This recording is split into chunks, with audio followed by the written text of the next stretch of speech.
आज हम एक ऐसे सनसनाते केस के बारे में बात करेंगे जिसने पूरे मुंबई को हिला दिया था। 1 साल से ज्यादा हो जाने के बावजूद कातिल का किसी को अता पता नहीं था। ये कहानी है मुंबई के वसई इलाके की, जहां 26 जुलाई 2021 के दिन लोग वसई के बगाई बीच पर ठंडी हवाओं और लहरों का आनंद ले रहे थे। तभी अचानक समुद्र की लहरों के साथ एक काला सूटकेस किनारे आ जाता है। लोगों की नजर उस पर पड़ती है और तुरंत उनकी उत्सुकता बढ़ जाती है कि आखिर बैग में है क्या। उनमें से एक आदमी को कुछ गड़बड़ लगती है, इसलिए वह तुरंत पुलिस को फोन करता है और उस अनजान बैग के बारे में बताता है। कुछ ही समय बाद पुलिस वहां पहुंचती है। सूटकेस देखकर उनकी भी चिंता बढ़ जाती है। पुलिस उस बैग को बीच पर उठा लाती है और खोल कर देखती है। जब वे सूटकेस खोल कर देखते हैं तो पुलिस के साथ वहां खड़े लोगों का दिल दहल जाता है, क्योंकि भीतर एक सिरकटी लाश होती है, यानी बैग में बिना सर का शरीर था। पुलिस छानबीन शुरू करती है, सोचते हुए कि शायद लाश का सिर आसपास ही कहीं होगा, लेकिन काफी तलाशने पर भी कुछ नहीं मिलता। आखिरकार पुलिस उस शव को पोस्टमार्टम के लिए भेज देती है। रिपोर्ट आने का इंतजार करते हुए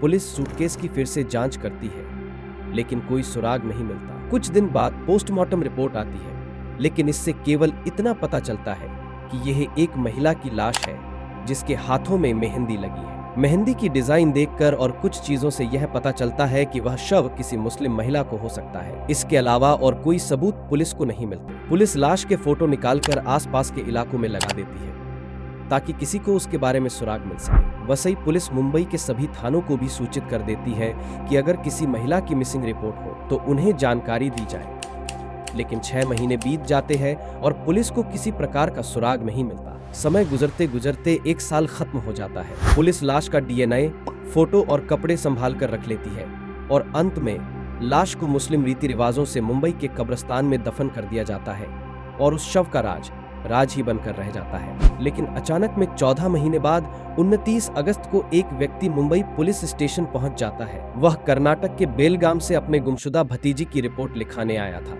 वह बताता है कि उसकी भतीजी सानिया पिछले 14 महीने से लापता है। यह सुनकर पुलिस चौंक जाती है और उस आदमी से पूछती है कि इतने समय तक आप कहाँ थे और पहले क्यों नहीं आपने रिपोर्ट लिखवाई। तब वह बताता है कि सानिया अनाथ है और उसने ही बचपन से उसको पाला है। उसकी शादी 2017 में आसिफ नाम के व्यक्ति से हुई थी, जो उस समय सऊदी अरब में काम करता था। सानिया और आसिफ के बीच में सब कुशल था और 2019 में उन्होंने एक बेटी को भी जन्म दिया है जिसका नाम अमायरा है। सानिया के चाचा जावेद ने पुलिस को बताया कि उनकी बेटी अक्सर उनके साथ फोन पर बात किया करती थी, लेकिन अचानक उसने उन्हें फोन करना बंद कर दिया। कुछ दिनों बाद सानिया के दादी की मृत्यु हो गई। तभी भी उन्होंने उसे फोन किया था, लेकिन उसका फोन स्विच ऑफ आता था। जब सानिया ने फोन नहीं उठाया तो उन्होंने आसिफ से संपर्क करने की कोशिश की, लेकिन वह हमेशा यही कहता था कि उन्होंने रॉन्ग नंबर पर कॉल किया है। जब पुलिस ने सानिया के ससुराल का पता पूछा तो जावेद ने बताया कि वे नाला सुपारा में एक अपार्टमेंट में रहते थे, परंतु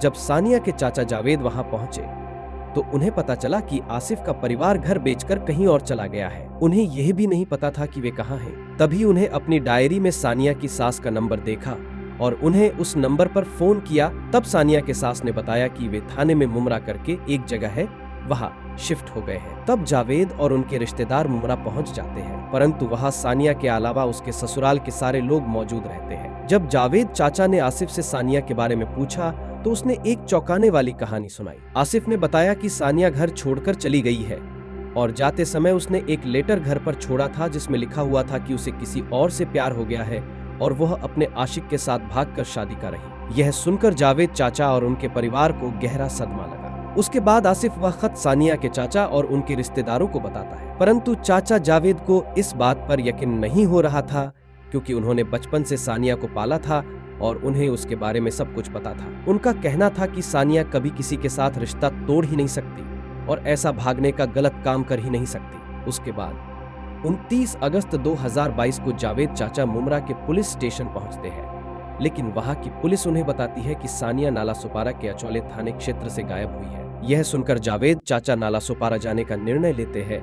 और वह जाकर वह सानिया की मिसिंग रिपोर्ट दर्ज करते हैं। तुरंत ही पुलिस सानिया के शोध में लग जाती है।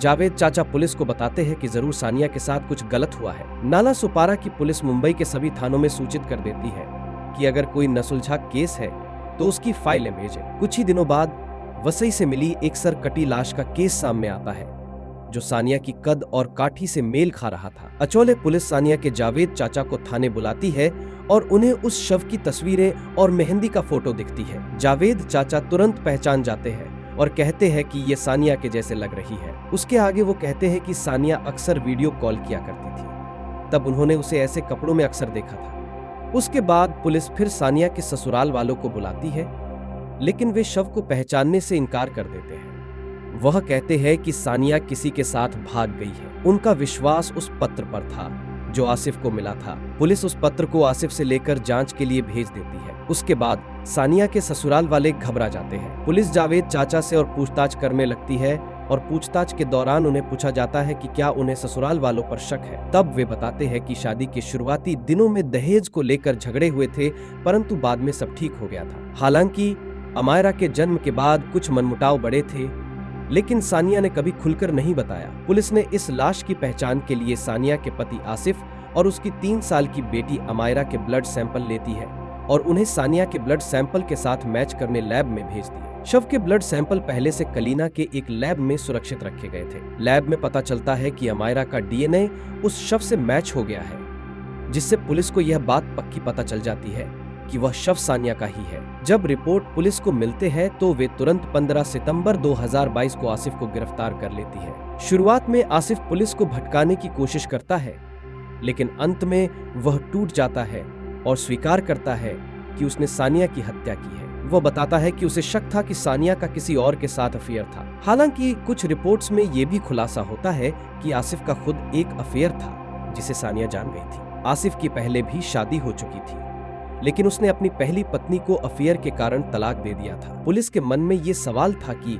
अगर वो तलाक दे सकता था तो उसने सानिया को क्यों तलाक नहीं दिया। पुलिस ने आसिफ के परिवार से पूछताछ की तो उसके पिता हनीफ और भाई यासीन भी इस हत्या में शामिल होने की बात स्वीकार कर लेते हैं। इससे सानिया के मौत का मामला और भी पेचीदा हो जाता है, परंतु दूसरी और आसिफ का कहना था कि इस हत्या में सिर्फ उसका हाथ था।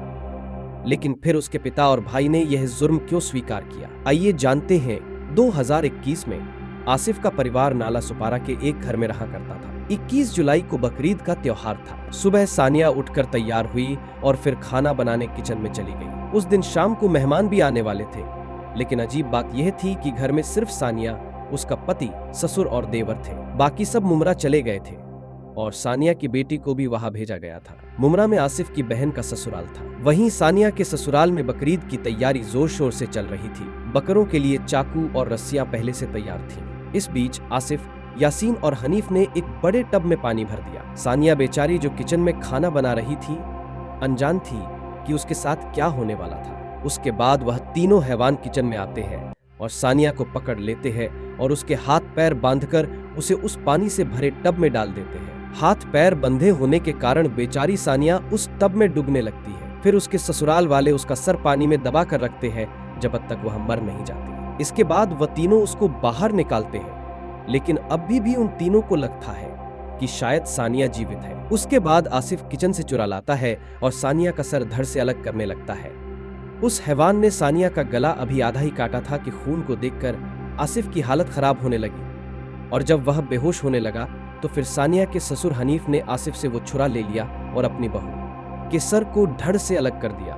फिर सानिया के शव को ठिकाने लगाने के लिए सबसे पहले उन्होंने एक इलेक्ट्रिक मशीन से सानिया के कटे सर से बाल काट दिए और सानिया के होठों के पास एक तिल भी था। उस तिल से भी चेहरे की पहचान की जा सकती थी, इसलिए उन्होंने चाकू से उसे भी साफ कर दिया। यानी अब सानिया के सिर का ऐसा हाल हो गया था कि अगर पुलिस को मिल भी जाए तो पहचान नहीं कर सकते थे। इसके बाद उसके सर को एक काले रंग के प्लास्टिक बैग में डालकर आसिफ और यासीन बाइक से निकल जाते हैं। वे दोनों खाड़ी के पास जाते हैं और उस प्लास्टिक बैग को फेंक देते हैं। घर आकर आसिफ सानिया के धड़ को एक बैग में डालता है। इसके बाद वह अपने बहनोई यूसुफ शेख को कॉल करता है, क्योंकि उसका बहनोई मुंबई में कैब ड्राइवर था। इसीलिए आसिफ ने यूसुफ से फोन पर कहा कि आप जल्दी से अपनी कैब लेकर घर पर आओ। उसके गाड़ी लेकर आने के बाद वह सब उसके गाड़ी में बैठते हैं और बैग को समंदर में फेंक देते हैं, ये सोचकर कि समंदर सानिया को कहीं दूर ले जाएगा। उसके बाद वे घर लौट आते हैं और घर में सानिया के खून के निशान साफ करते हैं और उनके घर वालों को मुमरा से वापस बुला लेते हैं। शाम को जब मेहमान आते हैं तब सब ऐसा व्यवहार करते हैं जैसे कुछ हुआ ही नहीं है। पुलिस यूसुफ और बाकियों को गिरफ्तार कर लेती है, लेकिन सवाल ये था कि इस परिवार में सानिया के खिलाफ इतनी बड़ी साजिश क्यों रची। दरअसल सानिया की शादी 2017 में आसिफ से हुई थी और 2019 में उनकी बेटी अमायरा का जन्म हुआ। आसिफ की एक बहन थी जिसे कोई बच्चा नहीं था।